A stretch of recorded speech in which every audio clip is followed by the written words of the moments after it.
Guys இன்னும் few டேஸில் பார்த்தீங்கன்னா ஏப்ரல் வரப்போகுது. ஸோ அதுக்காக உங்களுக்கு அடிப்படையான ஒரு அனிமே கொண்டு வந்திருக்கேன். அந்த அனிமே எப்படி இருக்குன்னா, கவிஞனுக்கு கலையின் மீது காதல் வந்தது, அந்த கலையின் மீது கொண்ட காதல் உன்னை வென்றது.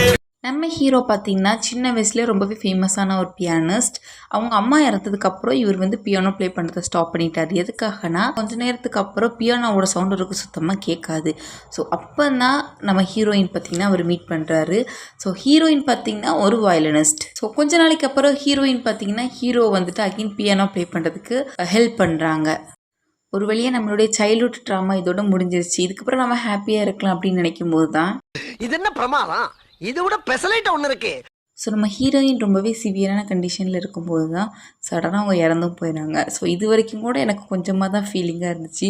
ஸோ அதுக்கப்புறம் வரக்கூடிய ட்விஸ்ட்டை பார்த்து எனக்கு வந்துட்டு 3 மாதமாக சரியான அழுக. ஸோ அது என்னதுன்னு சொல்லி பார்த்து தெரிஞ்சுக்கோங்க. Anime name your lie in April. So Tata.